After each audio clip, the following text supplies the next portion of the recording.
ਤਿੰਨ ਖੇਤੀ ਕਾਨੂੰਨ ਤਾਂ ਆਏ, ਉਹਨਾਂ ਦਾ ਤਾਂ ਅੰਦੋਲਨ ਸ਼ੁਰੂ ਹੋ ਗਿਆ। ਹਾਲਾਂਕਿ ਉਸ ਦੇ ਵਿੱਚ ਵੀ ਕਿਸਾਨ ਮਜ਼ਦੂਰ ਏਕਤਾ ਜ਼ਿੰਦਾਬਾਦ ਦਾ ਨਾਅਰਾ ਤਾਂ ਵੱਜਦਾ ਹੈ ਔਰ ਕਹਿੰਦੇ ਵੀ ਨੇ ਕਿ ਸਾਰਿਆਂ ਦੀਆਂ ਸਮੱਸਿਆਵਾਂ ਇਸ ਅੰਦੋਲਨ ਨੇ ਹੱਲ ਕਰਨੀਆਂ। ਪਰ ਕੀ ਇਹ ਕੋਡ ਦੀ ਗੱਲ ਹੋ ਰਹੀ ਹੈ ਜਾਂ ਅੰਦੋਲਨ ਦੇ ਵਿੱਚ ਹੋ ਰਹੀ ਹੈ, ਜਾਂ ਤੁਸੀਂ ਆਪਣੇ ਪੱਧਰ ਤੇ ਕੋਈ ਅਜਿਹੀ ਮੁਹਿੰਮ ਛੇੜੀ ਹੋਈ ਹੈ ਜੋ ਸਿਰਫ ਕੋਡ ਦੀ ਗੱਲ ਕਰਦੀ ਹੋਵੇ, ਸਰਕਾਰ ਨੂੰ ਟੁੰਬਦੀ ਹੋਵੇ ਕਿ ਤੁਸੀਂ ਇਹ ਗਲਤ ਕੀਤਾ? ਇਸ ਕਰਕੇ ਅਸੀਂ ਉਹਦੇ ਵਿਰੁੱਧ ਜਿਹੜਾ ਕੰਮ ਕੀਤਾ ਪਿਛਲੇ ਦਿਨੀ, ਅਸੀਂ ਪੰਜਾਬ ਦੇ MLAਆਂ ਤੇ ਮਿਨਿਸਟਰਾਂ ਨੂੰ ਸਾਰਿਆਂ ਨੂੰ ਮੰਗ ਪੱਤਰ ਦਿੱਤਾ।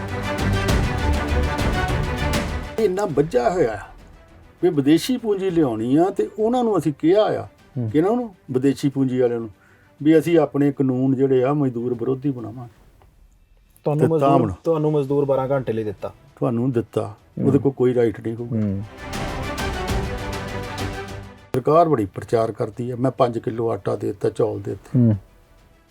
ਤੁਸੀਂ ਦੇਖੋ 75 ਸਾਲਾਂ ਬਾਅਦ ਆਜ਼ਾਦੀ ਦੇ ਮੈਂ 5 ਕਿਲੋ ਅਨਾਜ ਲੈਣ ਜਾਵਾਂ ਜਾਂ ਤੁਸੀਂ ਲੈਣ ਜਾਵੋ, ਲਾਈਨ 'ਚ ਲੱਗੋ, ਇਹਦਾ ਕੋਈ ਫਾਇਦਾ ਹੈ? ਕੀ ਤੁਸੀਂ ਕਹਿ ਰਹੇ ਹੋ ਵੀ ਅਸੀਂ ਜੀ ਬੜਾ ਕਰ ਰਹੇ ਹਾਂ? ਇੱਕ ਸਿਸਟਮ ਆ ਜਿਹੜਾ ਬੰਦੇ ਨੂੰ ਪਹਿਲਾਂ ਭੁੱਖਿਆ ਰੱਖਦਾ ਤੇ ਫਿਰ ਉਹਨੂੰ ਕਹਿੰਦਾ ਆ ਤੈਨੂੰ ਮੈਂ ਰੋਟੀ ਦੇ ਦਿੱਤੀ ਤੇ ਮੈਂ ਤੇਰੇ ਤੇ ਆਸਾਨ ਕਰਤਾ।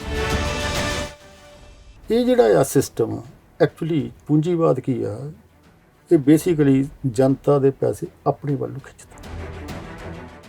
ਸਤਿ ਸ਼੍ਰੀ ਅਕਾਲ, ਤੁਸੀਂ ਦਾ ਅਨਮਿਊਟ ਦੇਖ ਰਹੇ ਹੋ ਤੇ ਮੈਂ ਰਵੀ ਸੰਗਰਾ ਹੂਰ। ਪ੍ਰੋਗਰਾਮ ਤੁਸੀਂ ਦੇਖ ਰਹੇ ਹੋ ਅਨਮਿਊਟ ਸੰਵਾਦ।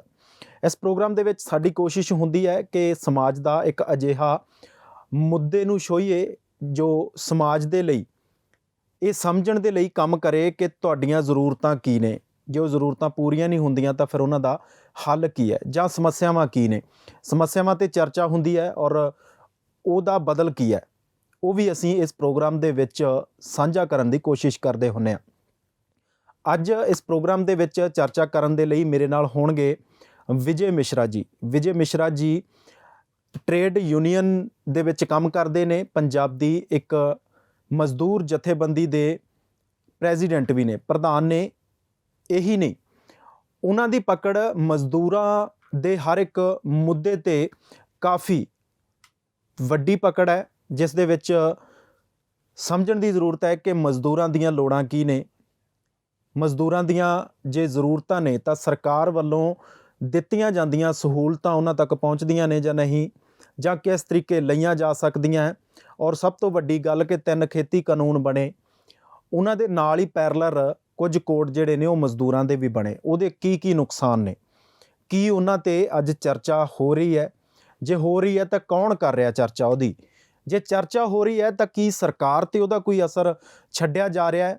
ਉਹਨਾਂ ਦਾ ਹੱਲ ਹੋਣ ਦੀ ਕੋਈ ਸੰਭਾਵਨਾ ਹੈ? ਤਮਾਮ ਇਹਨਾਂ ਵਿਸ਼ਿਆਂ 'ਤੇ ਗੱਲਬਾਤ ਕਰਾਂਗੇ। ਸਭ ਤੋਂ ਪਹਿਲਾਂ ਸਵਾਗਤ ਕਰ ਲੈਂਦੇ ਹਾਂ ਮਿਸ਼ਰਾ ਜੀ, ਬਹੁਤ ਬਹੁਤ ਸਵਾਗਤ। ਬਹੁਤ ਸਰ, ਸਭ ਤੋਂ ਪਹਿਲਾਂ ਤਾਂ ਜਿਵੇਂ ਮੈਂ ਭੂਮਿਕਾ 'ਚ ਵੀ ਦੱਸਿਆ ਕਿ ਮਜ਼ਦੂਰਾਂ ਦੇ ਨਾਲ ਜੁੜੀਆਂ ਹੋਈਆਂ ਜਿੰਨੀਆਂ ਵੀ ਸਮੱਸਿਆਵਾਂ ਨੇ ਜਾਂ ਜੋ ਮਜ਼ਦੂਰਾਂ ਨੂੰ ਪ੍ਰੋਬਲਮਸ ਆ ਰਹੀਆਂ, ਉਹਨਾਂ 'ਤੇ ਤੁਹਾਡੀ ਕਾਫੀ ਪਕੜ ਰਹਿੰਦੀ ਹੈ। ਤੁਸੀਂ ਮਜ਼ਦੂਰਾਂ ਦੇ ਲਈ ਆਪਣੀ ਲੜਾਈ ਵੀ ਜਿਹੜੀ ਆ ਉਹ ਲੰਬੇ ਸਮੇਂ ਤੋਂ ਲੜ ਰਹੇ ਹੋ।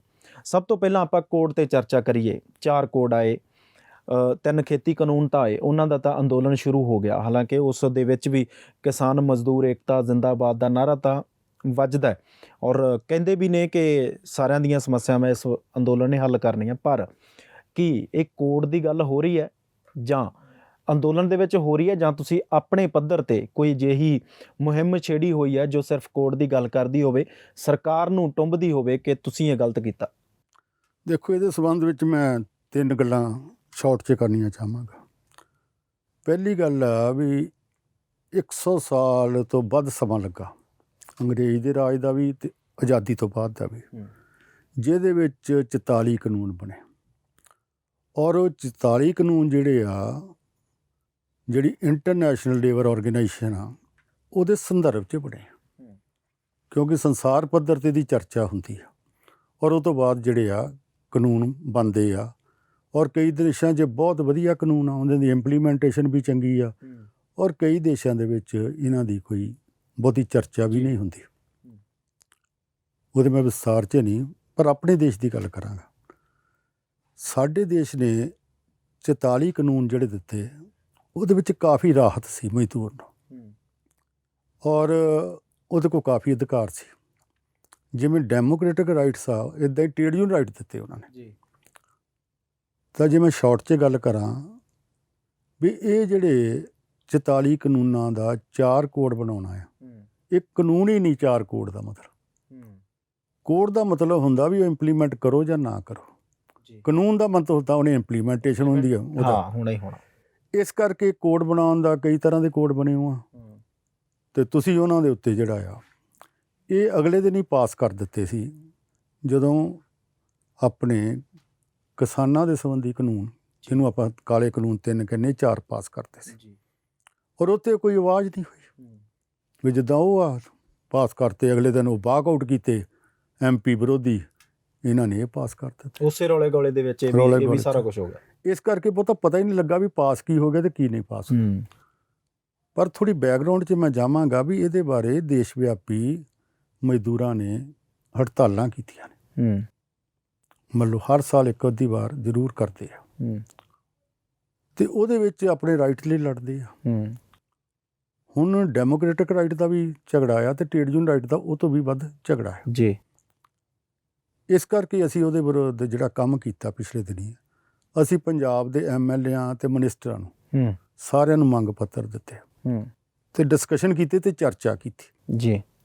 ਔਰ ਅਸੀਂ ਉਹਨਾਂ ਨੂੰ ਆਪਣਾ ਪੱਖ ਪੇਸ਼ ਕਰਦੇ ਹੋਏ ਵਿਰੋਧੀ ਧਿਰ ਦੇ ਆਗੂ ਹਰਪਾਲ ਚੀਮਾ ਜੀ ਨੂੰ, ਅਮਨ ਅਰੋੜਾ ਨੂੰ ਕਿਹਾ ਵੀ ਸਾਡਾ ਤੁਸੀਂ ਇਹ ਮਸਲਾ ਪੰਜਾਬ ਦਾ ਸੈਸ਼ਨ ਜਦੋਂ ਹੋਵੇ ਅਸੈਂਬਲੀ ਦਾ ਉਹਦੇ ਵਿੱਚ ਪੇਸ਼ ਕਰੋ। ਉਹਨਾਂ ਨੇ ਸਾਡੇ ਨਾਲ ਕਮਿਟਮੈਂਟ ਪਬਲਿਕਲੀ ਵੀ ਕੀਤੀ ਔਰ ਮੀਡੀਆ ਦੇ ਸਾਹਮਣੇ ਵੀ ਕਮਿਟਮੈਂਟ ਕੀਤੀ ਵੀ ਅਸੀਂ ਜਦੋਂ ਅਸੈਂਬਲੀ ਸੈਸ਼ਨ ਹੋਏਗਾ ਅਸੀਂ ਜ਼ਰੂਰ ਇਹਦੇ ਉੱਤੇ ਗੱਲ ਕਰਾਂਗੇ ਅਤੇ ਪਾਸ ਕਰਕੇ ਸੈਂਟਰ ਨੂੰ ਕਹਾਂਗੇ ਵੀ ਇਹਦੀ ਇੰਪਲੀਮੈਂਟੇਸ਼ਨ ਰੋਕੀ ਜਾਵੇ। ਪਰ ਤੁਹਾਡੀ ਸਮਝ 'ਚ ਕੀ ਆਉਂਦਾ, ਜਿਵੇਂ 3 ਖੇਤੀ ਕਾਨੂੰਨ ਹੈ, 3 ਖੇਤੀ ਕਾਨੂੰਨਾਂ ਦੇ ਐਨ ਪੈਰਲਰ ਕਹਿ ਲਓ ਕਿ ਉਹਨਾਂ ਦੇ ਵਿੱਚ ਇੱਕ ਐਡੀਟਿੰਗ ਕਰਕੇ ਕੈਪਟਨ ਅਮਰਿੰਦਰ ਸਿੰਘ ਹੋਰਾਂ ਦੀ ਸਰਕਾਰ ਨੇ ਕਿਹਾ ਕਿ ਅਸੀਂ ਇਹ ਪਾਸ ਕਰਦੇ ਹਾਂ ਕਿ ਸਾਡੇ ਇੱਥੇ ਲਾਗੂ ਨਹੀਂ ਹੋਣਗੇ, ਜਾਂ ਕੋਈ MSP ਤੋਂ ਘੱਟ ਖਰੀਦੇਗਾ ਤਾਂ ਇੱਕ ਪ੍ਰੋਵੀਜ਼ਨ ਸੀ ਕਿ ਉਹਦੇ 'ਚ ਉਹਨੂੰ ਜੁਰਮਾਨਾ ਵੀ ਹੋ ਸਕਦਾ, ਉਹਨੂੰ ਸਜ਼ਾ ਵੀ ਹੋ ਸਕਦੀ ਆ। ਉਹ ਗਵਰਨਰ ਸਾਹਿਬ ਦੇ ਕੋਲ ਗਏ, ਉੱਥੇ ਹੀ ਪਏ ਰਹਿ ਗਏ। ਮੈਂ ਇਹ ਗੱਲ ਕਰ ਰਿਹਾ ਕਿ ਜਿਹੜੇ ਇਹ ਕੋਡ ਨੇ ਜਾਂ ਕਾਨੂੰਨ ਨੇ ਜੁੜੇ ਤਾਂ ਸੈਂਟਰ ਸਰਕਾਰ ਦੇ ਨਾਲ ਹੈ, ਸੈਂਟਰ ਸਰਕਾਰ ਦੇ ਹੁਕਮ ਹੈ। ਤੁਹਾਡੀ ਸਮਝ 'ਚ ਕੀ ਆਉਂਦਾ ਜੇ ਪੰਜਾਬ ਦੀ ਅਸੈਂਬਲੀ ਦੇ ਵਿੱਚ ਇਹ ਮੁੱਦਾ ਚੁੱਕਿਆ ਜਾਂਦਾ ਤੇ ਪੰਜਾਬ ਸਰਕਾਰ ਕਿਵੇਂ ਹੈਲਪ ਕਰ ਸਕਦੀ ਹੈ ਮਜ਼ਦੂਰਾਂ ਦੀ ਹੈਲਪ ਕਰ ਸਕਦੀ ਹੈ? ਉਹ ਕਹਿ ਸਕਦੀ ਆ ਵੀ ਅਸੀਂ ਨਹੀਂ ਇੰਪਲੀਮੈਂਟ ਕਰਦੇ। ਉਹਦੇ ਨਾਲ ਇੱਕ ਲੋਕਾਂ ਕੀ ਸਰਕਾਰ ਦੇ ਹੱਥ 'ਚ ਹੁੰਦਾ? ਪਹਿਲੀ ਗੱਲ ਸਮਝੋ, ਤੁਸੀਂ ਦੇਖੋ ਵਿਰੋਧ ਕਰਨਾ ਤੇ ਹੱਕ 'ਚ ਹੁੰਦਾ ਕਿਸੇ ਚੀਜ਼ ਦਾ ਵੀ। ਪੰਜਾਬ ਦੀ ਅਸੈਂਬਲੀ ਕਹੇਗੀ ਵੀ ਮੈਂ ਇੰਪਲੀਮੈਂਟ ਨਹੀਂ ਕਰਦੀ, ਉਹਦਾ ਇੱਕ ਮੈਸੇਜ ਤੇ ਜਾਂਦਾ ਦੇਸ਼ 'ਚ। ਬਹੁਤ ਸਾਰੀਆਂ ਅਸੈਂਬਲੀਆਂ ਨੇ ਕੀਤਾ, ਕੇਰਲਾ ਦੀ ਅਸੈਂਬਲੀ ਨੇ ਕੀਤਾ ਵੀ ਅਸੀਂ ਨਹੀਂ ਇੰਪਲੀਮੈਂਟ ਕਰਾਂਗੇ ਜੀ। ਇੱਦਾਂ ਜਿਹੜਾ ਆ ਇੱਕ ਮੈਸੇਜ ਜਾਂਦਾ ਹੈ, ਕਿਉਂਕਿ ਜਦੋਂ ਇੱਕ ਸਰਕਾਰ ਕਹਿੰਦੀ ਹੈ, ਭਾਵੇਂ ਸਟੇਟ ਸਰਕਾਰ ਆ, ਤੇ ਸੈਂਟਰ ਵਿਰੁੱਧ ਇੱਕ ਮੈਸੇਜ ਜਾਂਦਾ ਵੀ ਗਲਤ ਕਰ ਰਹੇ ਜੀ। ਤੇ ਦੂਜਾ ਐਜੀਟੇਸ਼ਨ ਹੁੰਦਾ, ਅਸੀਂ ਉਹਦਾ ਵੀ ਪ੍ਰੋਗਰਾਮ ਬਣਾਉਂਦੇ। ਇਸ ਲਈ ਜਿਹੜਾ ਆ ਇਹ ਇਸ਼ੂ ਬਹੁਤ ਵੱਡਾ। ਇਹ ਰਿਲੇਟਡ ਕੀ ਆ? 3+4 ਕਾਨੂੰਨ ਜੀ, ਇਹ ਕੀ ਆ? ਇਹ ਕਿਹਦੇ ਲਈ ਆ? ਕੋਈ ਕਾਨੂੰਨ ਦੇਖੋ ਪਹਿਲਾਂ ਕੀ ਹੁੰਦੀ, ਪਾਰਲੀਮੈਂਟ ਜਾਂ ਅਸੈਂਬਲੀ ਜਾਂ ਕਾਨੂੰਨ ਜਿਹੜੀ ਕੱਢਦੇ ਆ ਜੀ, ਉਹ ਕਿਸੇ ਦੇ ਹੱਕ 'ਚ ਕਰਦੀ, ਕਿਸੇ ਦੇ ਵਿਰੁੱਧ ਕਰਦੀ। ਸਰਵ ਸੰਮਤੀ ਸਾਰੇ ਲੋਕਾਂ ਲਈ ਨਹੀਂ ਹੁੰਦਾ, ਸਰਬੱਤ ਦੇ ਭਲੇ ਲਈ ਨਹੀਂ ਹੁੰਦਾ। ਜਾਂ ਤਾਂ ਕਿਸੇ ਦੇ ਹੱਕ 'ਚ ਹੋਏਗਾ ਜਾਂ ਕਿਸੇ ਦੇ ਵਿਰੋਧ ਹੋਏਗਾ ਜੀ। ਮਿਸਾਲ ਦੇ ਤੌਰ 'ਤੇ ਮੈਂ ਕਹਿੰਦਾ ਵੀ ਇਹਨਾਂ ਨੇ ਕਾਨੂੰਨ ਪਾਸ ਕੀਤੇ, ਇਹਦੇ ਵਿੱਚ ਕਿਹਦੇ ਪੱਖ 'ਚ ਗਿਆ ਤੇ ਕਿਹਦੇ ਵਿਰੋਧ ਗਿਆ? ਕਿਰਤੀਆਂ ਦੇ ਵਿਰੋਧ 'ਚ ਗਿਆ ਤੇ ਕਾਰਪੋਰੇਟ ਬਿਲਕੁਲ ਤੇ EMPLOYER ਦੇ ਹੱਕ 'ਚ ਗਿਆ ਜੀ। ਇਸ ਕਾਨੂੰਨ ਲਾਗੂ ਹੋਣ ਨਾਲ, ਕੋਡ ਲਾਗੂ ਹੋਣ ਨਾਲ, ਜਿਹਨੂੰ ਆਪਾਂ ਕਹਿੰਦੇ ਹਾਂ ਜਥੇਬੰਦਕ ਸੈਕਟਰ ਤੇ ਗੈਰ ਜਥੇਬੰਦਕ ਸੈਕਟਰ, 2 ਸੈਕਟਰ ਆ, ਇਸ ਦੇ ਲਾਗੂ ਹੋਣ ਨਾਲ 98% ਵਰਕਰ ਗੈਰ ਜਥੇਬੰਦੀ ਦੀ ਕੈਟਾਗਰੀ 'ਚ ਚਲੇ ਜਾਏਗਾ ਤੇ ਕੇਵਲ 2 ਜਥੇਬੰਦਕ ਤੌਰ 'ਤੇ ਰਹਿ ਜਾਏਗਾ ਸੈਕਟਰ ਜਿਹੜੇ ਆ। ਵੀ ਜਿੱਥੇ ਕੋਈ ਕਾਨੂੰਨ ਕਾਇਦਾ ਲਾਗੂ ਹੋਏਗਾ, ਥੋੜ੍ਹਾ ਮਿਲੇਗਾ, ਕੋਈ ਵੇਚ ਚੰਗੀ ਮਿਲੂਗੀ, ਤਨਖਾਹ ਚੰਗੀ ਮਿਲੂਗੀ, ਵੀ ਤੁਸੀਂ ਭਰਤੀ ਕਰੋ, ਕੱਢ ਦਿਓ, ਤੁਹਾਡੇ 'ਤੇ ਕੋਈ ਰੋਕ ਨਹੀਂ। ਹਾਇਰ ਐਂਡ ਫਾਇਰ ਜੀ ਜੀ। ਅੱਗੇ ਕਾਨੂੰਨ ਰੋਕਦਾ ਸੀ ਜਦ ਜਿਹਨੂੰ ਰੱਖਿਆ ਆ, ਤੁਸੀਂ ਉਹਨੂੰ ਕੱਢਣਾ ਆ, ਕੋਈ ਨੋਟਿਸ ਦਿਓ, ਕੋਈ ਤਰੀਕਾਕਾਰ ਵਰਤੋ, ਕਿਉਂ ਕੱਢਣਾ ਆ, ਕੀ ਕਸੂਰ ਆ, ਸ਼ੋ ਕਾਜ਼ ਨੋਟਿਸ ਵਗੈਰਾ ਜੋ ਵੀ ਆ, ਵੀ ਉਹਦੀ ਜੇ ਕਸੂਰ ਕੋਈ ਵੀ ਪ੍ਰਕਿਰਿਆ ਹੋ ਸਕਦੀ ਹੈ। ਪਰ ਇਹਦੇ ਵਿੱਚ ਆ ਵੀ ਕਹਿੰਦੇ ਵੀ ਤੁਹਾਨੂੰ ਦੱਸਣ ਦੀ ਲੋੜ ਕੋਈ ਨਹੀਂ ਵੀ ਮੈਂ ਤੈਨੂੰ ਕੱਢ ਦਿੱਤਾ, ਤੁਸੀਂ ਸਵੇਰੇ ਕੰਮ 'ਤੇ ਆਉਣੇ ਹੋਗਾ ਵੀ ਮੈਂ ਕੱਢ ਦਿੱਤਾ।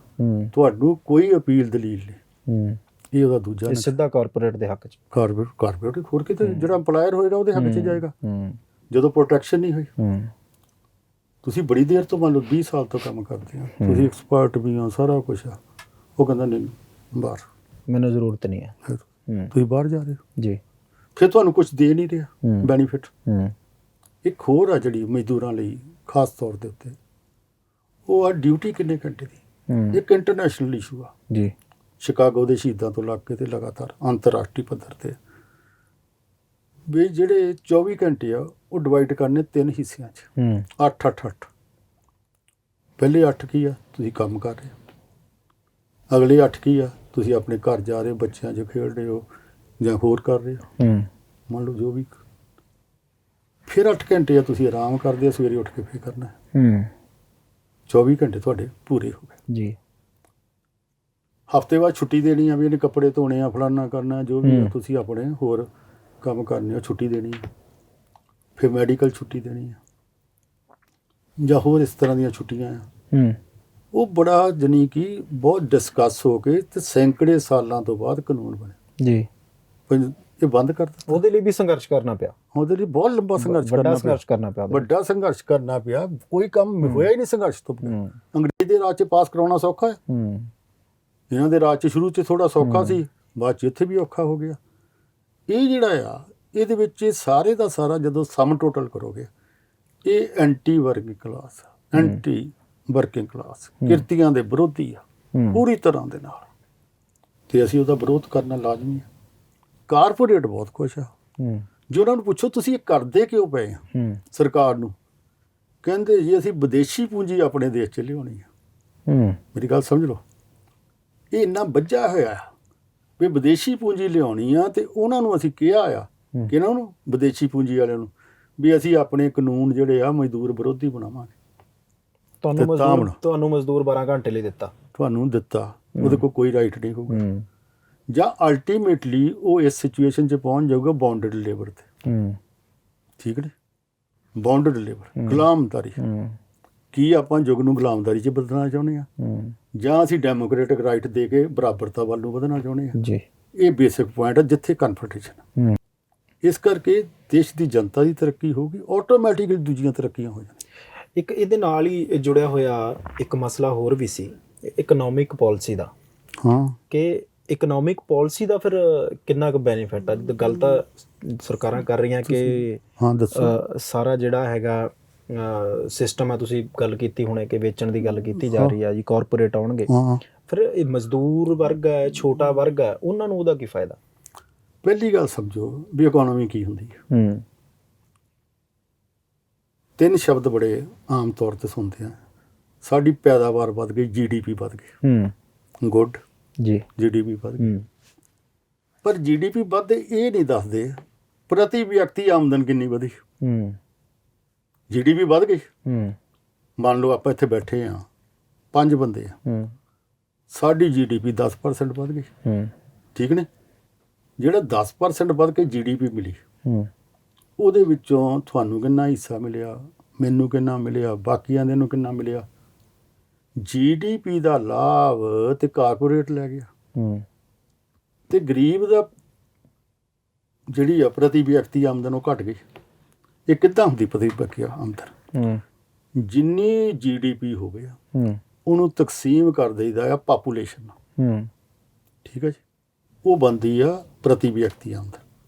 GDP ਵੱਧ ਗਈ, ਪ੍ਰਤੀ ਵਿਅਕਤੀ ਆਮਦਨ ਜਿਹੜੀ ਆ ਬਣੀ, ਉਹਦੇ ਵਿੱਚੋਂ ਫਿਰ ਲੱਭੀਦਾ ਆ ਐਵਰੇਜ ਤੋਂ ਵੀ ਇਸ ਤੋਂ ਥੱਲੇ ਕਿੰਨੇ ਲੋਕ ਆ। ਜੇ ਹਿੰਦੁਸਤਾਨ ਦੇ ਵਿੱਚ ਤੁਸੀਂ ਕਹਿ ਦਿਓ $200 ਬਣਦਾ ਜੀ ਪ੍ਰਤੀ ਵਿਅਕਤੀ, ਪਰ $200 ਵਾਲੇ ਤੋਂ ਥੱਲੇ ਸਾਲ 'ਚ ਜਾਂ $2000 ਦੇ ਕਰੀਬ ਆ ਸਾਡੇ, ਉਹ ਤੋਂ ਥੱਲੇ ਕਿੰਨੇ ਲੋਕ ਆ ਜਿਨ੍ਹਾਂ ਦੀ ਆਮਦਨ ਆ? ਤੁਸੀਂ ਕੈਲਕੂਲੇਟ ਕਰਕੇ ਦੇਖੋ, ਤੁਹਾਨੂੰ ਲੱਗੇਗਾ ਵੀ ਬਹੁਤ ਵੱਡਾ ਮਾਸੇਜ ਜਿਹੜਾ ਆ ਉਹ ਐਵਰੇਜ ਤੋਂ ਵੀ ਥੱਲੇ। ਇਹਦਾ ਮਤਲਬ ਪੈਸਾ ਐਵਰੇਜ ਤੋਂ ਉੱਤੇ ਵਾਲਿਆਂ ਕੋਲ ਚਲਾ ਗਿਆ, ਤਾਂ ਹੀ ਐਵਰੇਜ ਘਟ ਗਈ। ਥੱਲੇ ਐਵਰੇਜ ਤਾਂ ਮਿਲੀ ਨਹੀਂ।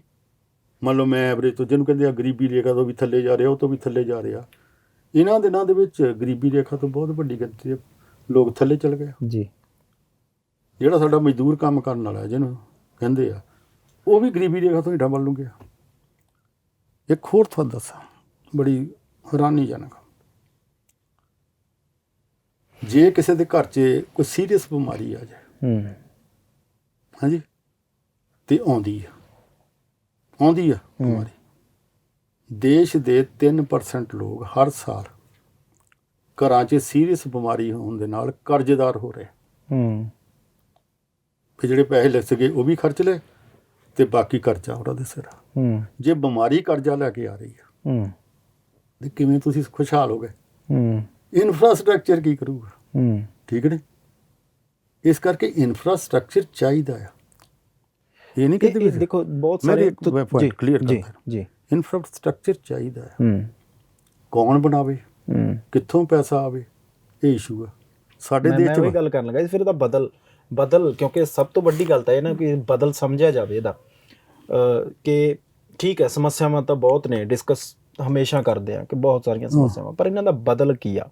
ਬਦਲ ਹੈ ਕਿਸ ਤਰੀਕੇ ਨਾਲ ਹੋ ਸਕਦਾ? ਜਿਹੜੇ ਸਾਡੇ ਲੀਡਰ ਨੇ ਉਹ ਜਿੰਨੇ ਵਾਰੀ ਕੋਈ ਐਮਐਲਏ ਬਣ ਗਿਆ ਉਨੀ ਵਾਰੀ ਉਹਦੀ ਪੈਨਸ਼ਨ ਹੈ, ਬਹੁਤ ਵੱਡੀਆਂ ਪੈਨਸ਼ਨਾਂ। ਜਿਹੜੇ ਅਧਿਕਾਰੀ ਜਿਹੜੇ ਨੇ ਉਹ ਰਿਟਾਇਰ ਹੋ ਜਾਂਦੇ, ਉਹਨਾਂ ਨੂੰ ਪੈਨਸ਼ਨ ਠੀਕ ਹੈ, ਉਹਨਾਂ ਦਾ ਹੱਕ ਬਣਦਾ, ਉਹਨਾਂ ਨੂੰ ਮਿਲਦੀਆਂ ਨੇ। ਪਰ ਸਮਾਜ ਦੇ ਵਿੱਚ ਕੰਟਰੀਬਿਊਸ਼ਨ ਤਾਂ ਹਰ ਇੱਕ ਦਾ ਹੀ ਆ, ਚਾਹੇ ਉਹ ਕੋਈ ਜੁੱਤੀਆਂ ਗੰਢਣ ਵਾਲਾ ਹੈ, ਕੋਈ ਸਾਈਕਲ ਦੇ ਪੈਂਚਰ ਲਾਉਣ ਵਾਲਾ ਹੈ। ਕੰਟਰੀਬਿਊਸ਼ਨ ਤਾਂ ਦੇਸ਼ ਦੇ ਵਿੱਚ ਜਾਂ ਦੇਸ਼ ਦੀ ਤਰੱਕੀ ਦੇ ਵਿੱਚ ਹਰ ਇੱਕ ਦਾ ਹੀ ਆ। ਫਿਰ ਉਹਨਾਂ ਦੇ ਹੱਕ ਕਿੱਧਰ ਗਏ? ਮੈਂ ਦੱਸਦਾ ਇੱਕ ਗੱਲ ਜਿਹੜੀ ਇਹ 'ਚ ਸਮਝਣ ਵਾਲੀ ਬਹੁਤ ਜ਼ਰੂਰੀ ਆ। ਜਿਹੜੀ ਤੁਸੀਂ ਹੱਕਾਂ ਦੀ ਗੱਲ ਕੀਤੀ ਆ, ਕੰਟਰੀਬਿਊਸ਼ਨ ਦੀ ਗੱਲ ਕੀਤੀ ਆ, ਦੇਸ਼ ਦੇ ਵਿੱਚ ਬਹੁਤੇ ਲੋਕ ਇਹ ਕਹਿੰਦੇ ਆ ਵੀ ਅਸੀਂ ਜਿਹੜੇ ਅਮੀਰ ਆਦਮੀ ਨੇ ਅਸੀਂ ਟੈਕਸ ਦਿੰਦੇ ਆ, ਅਸੀਂ ਹੱਕਦਾਰ ਹਾਂ। ਕਹਿੰਦੇ ਕਿ ਨਹੀਂ ਕਹਿੰਦੇ ਜੀ?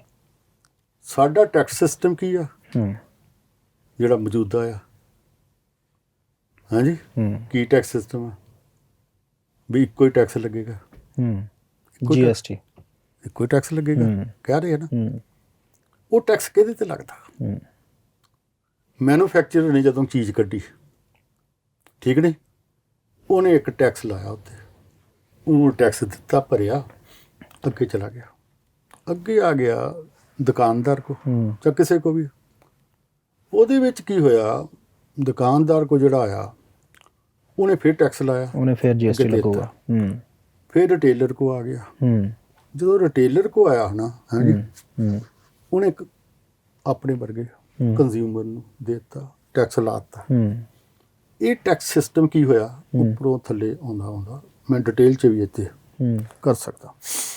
ਇਹ ਟੈਕਸ ਅਖੀਰ ਸਾਰਾ ਭੁਗਤਾਨ ਜਦੋਂ ਤੁਸੀਂ ਖਰੀਦਿਆ ਸੌਦਾ, ਕਸਟਮਰ ਤੇ ਆਉਂਦਾ। ਆਹ ਜਿਹੜਾ ਮੰਨ ਲਓ ਸਮਾਨ ਤੁਸੀਂ ਖਰੀਦਿਆ, ਇਹ ਤੁਸੀਂ ਪੈਸੇ ਦਿੱਤੇ, ਟੈਕਸ ਤਾਂ ਫਿਰ ਇਹਦਾ ਮਤਲਬ ਕਸਟਮਰ ਪੇ ਕਰ ਰਿਹਾ। ਦੇਸ਼ ਦੇ ਵਿੱਚ ਐਸਾ ਦੇਸ਼ ਆ ਜਿੱਥੇ ਬੰਦਾ ਬਿਮਾਰ ਪਿਆ ਹੁੰਦਾ ਤੇ ਉਹ ਟੈਕਸ ਦੇ ਰਿਹਾ ਹੁੰਦਾ, GST। ਉਹ ਮਰ ਰਿਹਾ ਹੁੰਦਾ ਤੇ ਕਫਨ ਦੇ ਉੱਤੇ ਟੈਕਸ ਵਾ, ਜਿਹੜਾ ਸਮਾਨ ਖਰੀਦ ਕੇ ਲਿਆਉਣੇ ਆ। ਇਹਦਾ ਮਤਲਬ ਟੈਕਸ ਤੇ ਹੈਗਾ ਆਮ ਆਦਮੀ ਤੇ, ਉਹ ਤਾਂ ਦੇ ਹੀ ਨਹੀਂ ਰਿਹਾ, ਉਹ ਤੇ ਘਟ ਗਿਆ ਅੱਗੇ ਨਾਲੋਂ ਵੀ, ਜਿਹੜਾ ਡਾਇਰੈਕਟ ਟੈਕਸ। ਇਸ ਕਰਕੇ ਇਹ ਕੰਜ਼ਿਊਮਰ ਦੇ ਉੱਤੇ ਟੈਕਸ, ਤੇ ਕੰਜ਼ਿਊਮਰ ਨੂੰ ਕੋਈ ਬੈਨੀਫਿਟ ਨਹੀਂ ਹੈ, ਕੋਈ ਬੈਨੀਫਿਟ ਨਹੀਂ ਹੈਗਾ। ਉਹਦਾ ਤਾਂ ਰਿਟਰਨ ਵਾਪਸ ਆ ਜਾਂਦੀ ਆ, ਤੁਹਾਨੂੰ ਪਤਾ GST ਦੇ ਪੈਸੇ ਵਾਪਸ ਆ ਜਾਂਦੇ ਆ। ਤੇ ਜਿਹੜੇ ਥੱਲੇ ਵਾਲੇ ਦੇ ਵਿਚਾਰੇ ਨੇ ਖਰੀਦੀ ਆ, ਲਾਸਟ 'ਚ ਕੋਈ ਚੀਜ਼ ਵੀ, ਉਹ ਪੈਸੇ ਉਹਨੇ ਦਿੱਤੇ ਆ। ਤੇ ਇੰਨਾ ਇਹ ਸਿਸਟਮ ਜਿਹੜਾ ਆ ਕਾਰਪੋਰੇਟ ਦੇ ਹੱਕ 'ਚ ਆ, ਤਾਂ GST ਆ, ਠੀਕ ਨੇ। ਉਹ ਫੇਰ ਵੀ ਉਹ 'ਚ ਲੁੱਟ ਕਰੀ ਜਾਂਦੇ ਆ, ਚੋਰੀ ਕਈ ਫੜੀ ਜਾਂਦੀ ਆ, ਸਰਕਾਰ ਦੀਆਂ ਆਉਂਦੀਆਂ ਰਿਪੋਰਟਾਂ। ਇਸ ਕਰਕੇ GST ਜਿਹੜਾ ਆ ਇਹ ਆਮ ਆਦਮੀ ਦਾ ਟੈਕਸ, ਤੇ ਉਹਨੂੰ ਉਹਦੇ ਵਿੱਚੋਂ ਲਾਭ ਕੁਛ ਵੀ ਨਹੀਂ ਮਿਲ ਰਿਹਾ, ਕੁਛ ਨਹੀਂ ਲਾਭ ਮਿਲ ਰਿਹਾ। ਇਸ ਕਰਕੇ ਕੀ ਲਾਭ ਹੋਣਾ ਚਾਹੀਦਾ? ਕਿਸ ਤਰ੍ਹਾਂ ਦੇ ਲਾਭ ਫਿਰ ਹੋਣੇ ਚਾਹੀਦੇ ਆ? ਗੱਲ ਤਾਂ ਪਹਿਲਾਂ ਮੈਂ ਹੁਣ ਫਿਰ ਬੇਸਿਕ ਪੁਆਇੰਟ ਤੇ ਆਵਾਂਗਾ। ਸਭ ਤੋਂ ਪਹਿਲਾਂ ਜੀਣ ਦਾ ਅਧਿਕਾਰ, ਰੋਟੀ ਖਾਊਗਾ ਤਾਂ ਜੀਏਗਾ। ਸਰਕਾਰ ਬੜੀ ਪ੍ਰਚਾਰ ਕਰਦੀ ਹੈ, ਮੈਂ 5 ਕਿਲੋ ਆਟਾ ਦੇ ਦਿੱਤਾ, ਚੌਲ ਦੇ ਦਿੱਤੇ। ਤੁਸੀਂ ਦੇਖੋ 75 ਸਾਲਾਂ ਬਾਅਦ ਆਜ਼ਾਦੀ ਦੇ, ਮੈਂ 5 ਕਿਲੋ ਅਨਾਜ ਲੈਣ ਜਾਵਾਂ ਜਾਂ ਤੁਸੀਂ ਲੈਣ ਜਾਵੋ, ਲਾਈਨ 'ਚ ਲੱਗੋ, ਇਹਦਾ ਕੋਈ ਫਾਇਦਾ ਹੈ? ਆਪਾਂ ਕੋ ਮੰਗਤਾ ਦੇ ਦੇਸ਼ ਥੋੜ੍ਹਾ ਬਣਾਉਣਾ। ਕੀ ਤੁਸੀਂ ਕਹਿ ਰਹੇ ਹੋ ਵੀ ਅਸੀਂ ਜੀ ਬੜਾ ਕਰ ਰਹੇ ਹਾਂ? ਇੱਕ ਸਿਸਟਮ ਆ ਜਿਹੜਾ ਬੰਦੇ ਨੂੰ ਪਹਿਲਾਂ ਭੁੱਖਿਆ ਰੱਖਦਾ ਤੇ ਫਿਰ ਉਹਨੂੰ ਕਹਿੰਦਾ ਆ ਤੈਨੂੰ ਮੈਂ ਰੋਟੀ ਦੇ ਦਿੱਤੀ ਤੇ ਮੈਂ ਤੇਰੇ ਤੇ ਆਸਾਨ ਕਰਦਾ। ਉਹ ਦੇਸ਼ ਜਿੱਥੇ ਇੱਕ ਕਾਰਪੋਰੇਟ ਘਰਾਨਾ ਜਿਹੜਾ ਆ ਉਹਨਾਂ ਦਾ ਕਿੰਨਾ ਜੀ 10 ਬਿਲੀਅਨ 15 ਬਿਲੀਅਨ 20 ਬਿਲੀਅਨ ਡਾਲਰ, ਠੀਕ ਨਹੀਂ, ਉਹਨਾਂ ਦੀ ਕਮਾਈ ਆ ਦੁੱਗਣੀ ਹੋ ਰਹੀ ਆ। 69% ਵੱਧ ਰਹੀ ਆ, 70% ਵੱਧ ਰਹੀ ਆ, ਬੜੇ ਰਿਚ ਹੋ ਗਏ ਆ ਥੋੜ੍ਹੇ ਦਿਨਾਂ ਦੇ ਵਿੱਚ ਹੀ, ਠੀਕ ਨਹੀਂ। ਇਹ ਜਿਹੜਾ ਸਿਸਟਮ ਇਹ ਗਲਤ ਸਿਸਟਮ। ਦੂਜਾ ਸਵਾਲ ਤੁਸੀਂ ਕਹਿੰਦੇ ਆ ਵੀ ਕਿੱਦਾਂ ਇਹਨੂੰ ਠੀਕ ਕੀਤਾ ਜਾਵੇ। ਜੇ ਤੁਸੀਂ ਕਾਰਪੋਰੇਟ ਤੇ ਟੈਕਸ ਵਧੇਰੇ ਲਾਓਗੇ ਤੇ ਜਨਤਾ ਨੂੰ ਲਾਭ ਦਿਓਗੇ, ਠੀਕ ਰਹੇਗਾ। ਇੱਕ G7 ਦੀ ਮੀਟਿੰਗ ਹੋਈ ਆ, ਤੁਹਾਡੇ ਵੀ ਨੌਲੇਜ 'ਚ ਹੋਏਗੀ। ਉੱਥੇ ਅਮਰੀਕਾ ਦੇ ਰਾਸ਼ਟਰਪਤੀ ਨੇ ਕਿਹਾ ਕਾਰਪੋਰੇਟ ਘਰਾਣਿਆਂ ਨੂੰ ਵੀ ਘੱਟੋ ਘੱਟ ਇਹਨਾਂ ਦੇ ਉੱਤੇ ਫਿਕਸ ਕਰੋ ਵੀ ਇਹ ਜ਼ਰੂਰ ਟੈਕਸ ਦੇਣ, ਠੀਕ ਹੈ। ਚੀਨ ਵਾਲਿਆਂ ਨੇ ਕੀਤਾ, ਉਹਨਾਂ ਨੇ ਆਪਣੇ ਅਮੀਰਾਂ ਨੂੰ ਟੈਕਸ ਲਾ ਦਿੱਤਾ, ਕਹਿੰਦਾ ਵੀ ਇਹ ਪੈਸੇ ਆਪਾਂ ਗਰੀਬਾਂ ਨੂੰ ਦੇਣੇ ਆ। ਜੇ ਤੁਸੀਂ ਅਮਰੀਕਾ ਦਾ ਰਾਸ਼ਟਰਪਤੀ ਕਹਿੰਦਾ, G7 ਕਹਿੰਦਾ, G20 ਕਹਿੰਦਾ ਵੀ ਕਾਰਪੋਰੇਟ ਤੇ ਟੈਕਸ ਵਾਏ ਚੋਰੀ ਬੜੀ ਕਰਦੇ ਆ, ਇਹ ਇਹੋ ਜਿਹੇ ਦੇਸ਼ 'ਚ ਚੱਲ ਜਾਂਦੇ ਜਿੱਥੇ ਕੋਈ ਪੈਸਾ ਵੀ ਟੈਕਸ ਨਹੀਂ ਦਿੰਦੇ, ਮਾਲਦੀਵ 'ਚ ਆ ਜਾਣਗੇ, ਕਿਤੇ ਚੱਲ ਜਾਣਗੇ, ਤੇ ਕਾਰਪੋਰੇਟ ਤੇ ਟੈਕਸ ਲਾ ਦੋ, ਵੱਡਾ ਟੈਕਸ ਲਾ ਦੋ, ਉਹਦੇ ਨਾਲ ਡਿਵੈਲਪਮੈਂਟ ਕਰੋ, ਸਕੂਲਾਂ ਦੀ ਬੱਚਿਆਂ ਨੂੰ ਫ੍ਰੀ ਯੂਨੀਵਰਸਲ ਐਜੂਕੇਸ਼ਨ ਤੋਂ, ਸਭ ਨੂੰ ਮੁਫਤ ਇਲਾਜ ਕਰ ਦੋ। ਕਰਦੇ ਆ ਬਹੁਤ ਸਾਰੇ ਦੇਸ਼, ਛੋਟੇ ਛੋਟੇ ਦੇਸ਼, ਤੁਸੀਂ ਹੈਰਾਨ ਹੋਵੋਗੇ, ਛੋਟੇ ਛੋਟੇ ਦੇਸ਼ ਕਰਦੇ ਆ, ਤੇ ਸਾਡਾ ਦੇਸ਼ ਵੀ ਕਰ ਸਕਦਾ ਹੈ। ਇਸ ਕਰਕੇ ਟੈਕਸ ਕਿੱਥੇ ਲਾਉਣਾ, ਬੈਨੀਫਿਟ ਕਿੱਥੇ ਦੇਣਾ। ਸਾਡੇ ਆ ਟੈਕਸ ਥੱਲੇ ਵਾਲੇ ਕੋਲ ਲੈਣਾ, ਆਮ ਆਦਮੀ ਕੋ ਇੰਡਾਇਰੈਕਟ ਟੈਕਸ ਲੈਣਾ, ਤੇ ਉਹਨੂੰ ਬੈਨੀਫਿਟ ਕੋਈ ਨਹੀਂ ਦੇਣਾ। ਬਿਲਕੁਲ, ਜੇ ਟੈਕਸ ਸਿਸਟਮ ਠੀਕ ਕਰਾਂਗੇ ਬਹੁਤ ਕੁਝ ਹੋ ਸਕਦਾ ਹੈ। ਮਹਿੰਗਾਈ ਲਗਾਤਾਰ ਵੱਧ ਰਹੀ ਹੈ, ਮਹਿੰਗਾਈ ਦੀ ਮਾਰ ਦੇਖੋ ਹਰ ਇੱਕ ਤੇ ਹੀ ਪੈਂਦੀ ਆ।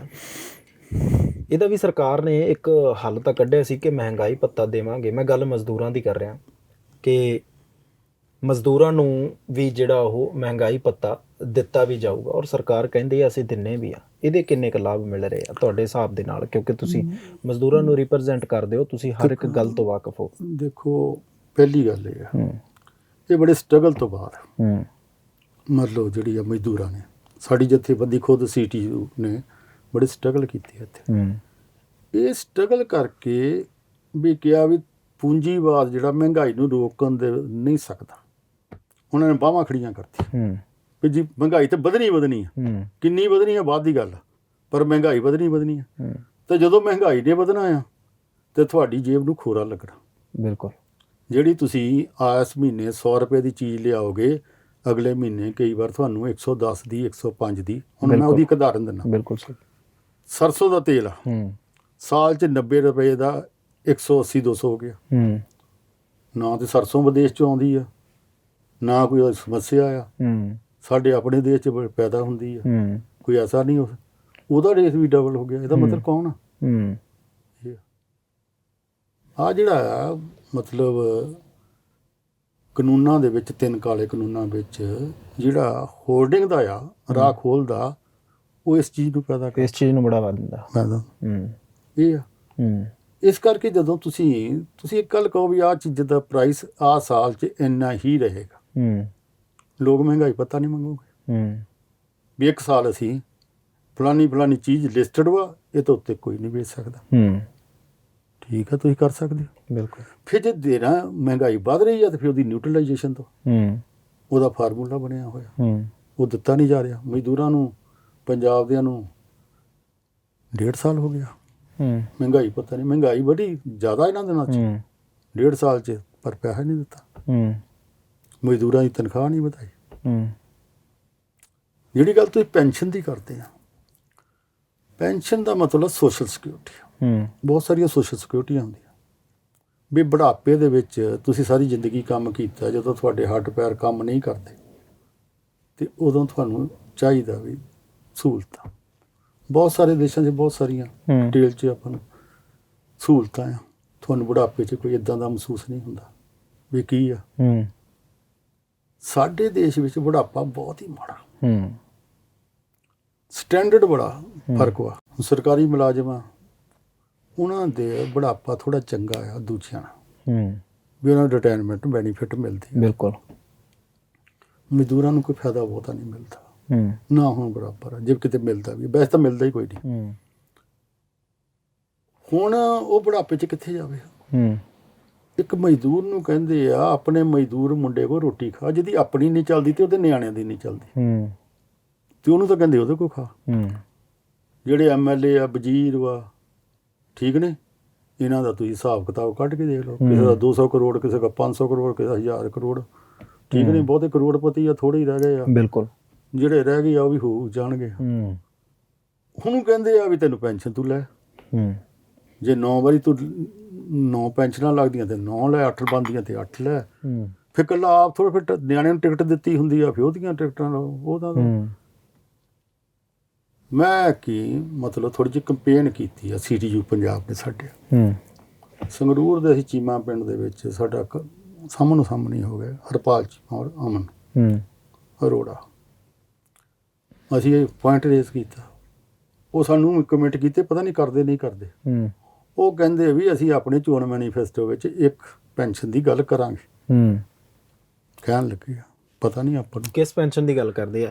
ਅਸੀਂ ਇੱਕ MLA ਇੱਕੋ ਹੀ ਪੈਨਸ਼ਨ ਲਏਗਾ, ਅਸੀਂ ਆਪਣੇ ਚੋਣ ਮੈਨੀਫੈਸਟੋ 'ਚ ਲਿਖਾਂਗੇ। ਕਿਸੇ ਵੀ ਅਹੁਦੇ ਤੇ ਰਹੇ, MLA ਰਹੇ, ਮੰਤਰੀ ਬਣੇ, ਕੁਛ ਵੀ ਬਣੇ, ਹਾਂਜੀ, ਪੈਨਸ਼ਨ ਇੱਕੋ ਹੀ ਲਏਗਾ। ਹਾਂ, ਇੱਕ ਲਊਗਾ। ਆਪਣੇ ਕਹਿੰਦੇ ਚੋਣ ਮੈਨੀਫੈਸਟੋ 'ਚ ਅਸੀਂ ਕਿਹਾ ਦੇਖ ਲਾਂਗੇ। ਜੇ ਅਸੀਂ ਕੰਪੇਨ ਕੀਤੀ ਆ, ਉਹਨਾਂ ਨੂੰ ਡਿਫੈਂਸਿਵ ਹੋਏ ਆ। ਜਨਤਾ ਸਮਝਦੀ ਆ ਵੀ ਆਹ ਜਿਹੜੇ ਸਾਹਮਣੇ ਬੀਬੀਆਂ ਬੈਠੀਆਂ ਸੀ, ਉਹ ਤਾਂ 2200 ਰੁਪਇਆ ਮਹੀਨਾ ਲੈ ਰਹੀਆਂ ਮਿਡ ਡੇ ਮੀਲ ਵਾਲੀਆਂ, ਉਸੇ ਪਿੰਡ ਦੀਆਂ। ਤੇ ਜਿਹੜਾ ਆ ਉਹ MLA ਵਜ਼ੀਰ ਕਿਸੇ ਦਾ ਵੀ ਆ ਇਲਾਕੇ ਦਾ, ਤੇ ਉਹ ਇੰਨੀਆਂ ਲੈ ਰਹੀ ਹੈ ਪੈਨਸ਼ਨ। ਹੁਣ 9 ਮਿਲਦੀਆਂ। ਬਾਦਲ ਸਾਹਿਬ ਹੁਣ ਕੋਈ ਮੰਨ ਲਓ, ਕਿਉਂਕਿ ਬਹੁਤ ਵਾਰੀ ਬਣੇ ਆ, ਇਸ ਕਰਕੇ ਉਹਨੂੰ ਬਹੁਤ ਪੈਨਸ਼ਨਾਂ ਮਿਲਦੀਆਂ। ਇਹ ਜਿਹੜਾ ਆ ਸਿਸਟਮ ਐਕਚੁਅਲੀ ਪੂੰਜੀਵਾਦ ਕੀ ਆ, ਇਹ ਬੇਸਿਕਲੀ ਜਨਤਾ ਦੇ ਪੈਸੇ ਆਪਣੇ ਵੱਲ ਨੂੰ ਖਿੱਚਦਾ, ਸੱਤਾ ਦੇ ਜ਼ੋਰ ਤੇ, ਪਾਵਰ ਦੇ ਜ਼ੋਰ ਤੇ। ਇਸ ਕਰਕੇ ਉਹ ਦੁਬਾਰਾ ਉੱਥੇ ਹੀ ਰਹਿਣਾ ਚਾਹੁੰਦਾ। ਇਹ ਵੱਡੀ ਗੱਲ ਹੈ। ਬਹੁਤ ਧੰਨਵਾਦ ਤੁਹਾਡਾ। ਕਾਫੀ ਲੰਬੀ ਚਰਚਾ ਸਾਡੀ ਹੋਈ ਹੈ, ਔਰ ਕੋਸ਼ਿਸ਼ ਕਰਾਂਗੇ ਕਿ ਜੋ ਮੁੱਦੇ ਸਾਡੇ ਛੁੱਟ ਗਏ ਜਾਂ ਇਹ ਹੋਇਆ ਕਿ ਉਹਨਾਂ ਨੂੰ ਸ਼ੋਅ ਨਹੀਂ ਪਾਏ, ਤਾਂ ਅਗਲੇ ਐਪੀਸੋਡ ਦੇ ਵਿੱਚ ਅਸੀਂ ਜ਼ਰੂਰ ਕੋਸ਼ਿਸ਼ ਕਰਾਂਗੇ ਕਿ ਉਹਨਾਂ ਨੂੰ ਕਰ ਦੇਣਾ ਵੀ ਪੈਨਸ਼ਨ ਵਾਲਿਆਂ ਨੂੰ ਇੱਕ ਮਿਲੇ ਤੇ ਆਮ ਜਨਤਾ ਨੂੰ ਪੈਨਸ਼ਨ ਮਿਲੇ। ਯੂਨੀਵਰਸਲ ਪੈਨਸ਼ਨ ਸਿਸਟਮ ਹੋਣਾ ਚਾਹੀਦਾ। ਇਹ ਡਿਮਾਂਡ ਰੱਖਦੇ ਹਾਂ ਤੁਸੀਂ? ਹਾਂ, ਡਿਮਾਂਡ ਰੱਖਦੇ ਹਾਂ। ਸਰਕਾਰ ਕੋਲ ਲੈ ਕੇ ਜਾਓਗੇ ਕਿਸੇ ਤਰੀਕੇ? ਜਾਵਾਂਗੇ। ਅਸੀਂ ਅੱਜ ਲੇਬਰ ਕਮਿਸ਼ਨਰ ਦੇ ਅੱਗੇ ਬਹੁਤ ਵੱਡਾ ਧਰਨਾ ਲਾਇਆ।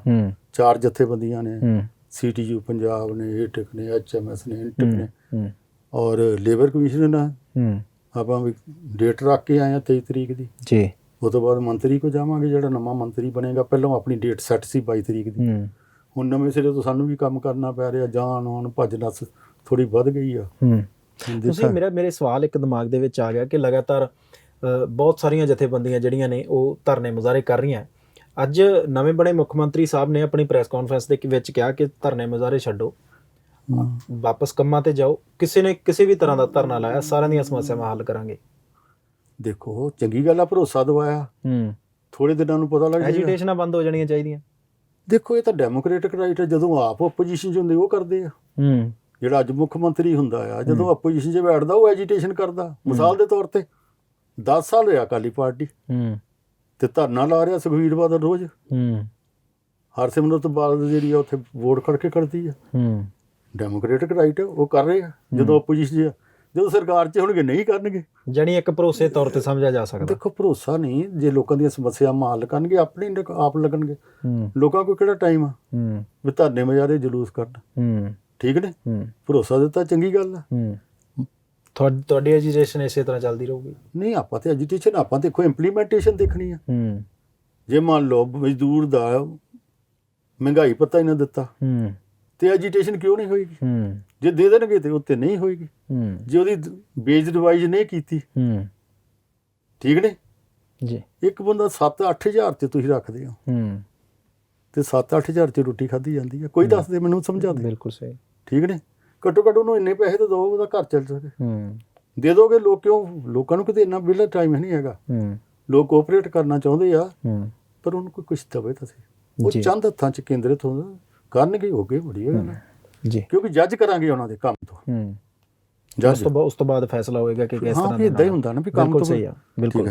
ਬਹੁਤ ਧੰਨਵਾਦ ਮਿਸ਼ਰਾ ਜੀ। ਤਾਂ ਇਹ ਸਨ ਮਿਸ਼ਰਾ ਜੀ ਜਿਨ੍ਹਾਂ ਨੇ ਅਸੀਂ ਕੋਸ਼ਿਸ਼ ਕੀਤੀ ਹੈ ਕਿ ਸਮਝਣ ਦੀ ਕਿ 3 ਕਾਨੂੰਨਾਂ ਤੋਂ ਬਾਅਦ 4 ਕੋਡ ਬਣੇ, ਉਹਨਾਂ ਦਾ ਨੁਕਸਾਨ ਕੀ ਹੈ। ਫਿਰ ਉਹਨਾਂ ਦਾ ਬਦਲ ਕੀ ਆ, ਔਰ ਨਾਲ ਹੀ ਨਵੇਂ ਬਣੇ ਮੁੱਖ ਮੰਤਰੀ ਚਰਨਜੀਤ ਸਿੰਘ ਚੰਨੀ ਹੋਰਾਂ ਦੀ ਇਮੇਜ ਨੂੰ ਜਿਸ ਤਰ੍ਹਾਂ ਦੇ ਨਾਲ ਉਭਾਰਿਆ ਜਾ ਰਿਹਾ ਕਿ ਉਹ ਗਰੀਬਾਂ ਦੇ ਮਸੀਹਾ ਹੋ ਸਕਦੇ ਨੇ, ਗਰੀਬਾਂ ਲਈ ਬਹੁਤ ਸਾਰੀਆਂ ਪਾਲਿਸੀਆਂ ਲਿਆ ਸਕਦੇ ਆ, ਜਾਂ ਮਜ਼ਦੂਰਾਂ ਦੇ ਲਈ ਉਹ ਬੜੇ ਬੈਨੀਫਿਟ ਦੇ ਸਕਦੇ ਨੇ। ਪਰ ਸਿੱਧੇ ਤੌਰ ਤੇ ਉਹਨਾਂ ਕਿਹਾ ਕਿ ਹਾਲ ਦੀ ਘੜੀ ਉਹਨਾਂ ਦਾ ਸਵਾਗਤ ਕਰਦੇ ਹਾਂ। ਸਾਡਾ ਲੋਕਤੰਤਰ ਹੈ, ਲੋਕਤੰਤਰ ਦੀ ਇਹ ਖੂਬਸੂਰਤੀ ਹੈ ਕਿ ਚਲੋ ਇੱਕ ਆਮ ਘਰ ਦੇ ਬੰਦੇ ਨੂੰ ਲਿਆ ਕੇ ਉਹਨਾਂ ਨੇ ਮੁੱਖ ਮੰਤਰੀ ਦੀ ਕੁਰਸੀ ਤੇ ਬਿਠਾਇਆ, ਪਰ ਸਮਾਂ ਬਲਵਾਨ ਹੁੰਦਾ, ਕਹਿੰਦੇ ਕੰਮ ਦੇਖਾਂਗੇ ਸਮਝਾਂਗੇ ਫਿਰ ਕੁਝ ਕਿਹਾ ਜਾ ਸਕਦਾ ਹੈ ਕਿ ਲੀਡਰ ਬਣੇ ਨੇ ਜਾਂ ਨਹੀਂ। ਪ੍ਰੋਗਰਾਮ ਅਨਮਿਊਟ ਸੰਵਾਦ ਦੇ ਵਿੱਚ ਅਗਲੀ ਵਾਰ ਫੇਰ ਕਿਸੇ ਖਾਸ ਸ਼ਖਸੀਅਤ ਦੇ ਨਾਲ ਇਸੇ ਤਰ੍ਹਾਂ ਦਾ ਸੰਵਾਦ ਰਚਾਵਾਂਗੇ, ਚਰਚਾ ਕਰਾਂਗੇ ਕੁਝ ਹੋਰ ਮੁੱਦਿਆਂ ਤੇ। ਜਦ ਤੱਕ ਤੁਸੀਂ ਦੇਖਦੇ ਰਹੋ ਦਾ ਅਨਮਿਊਟ।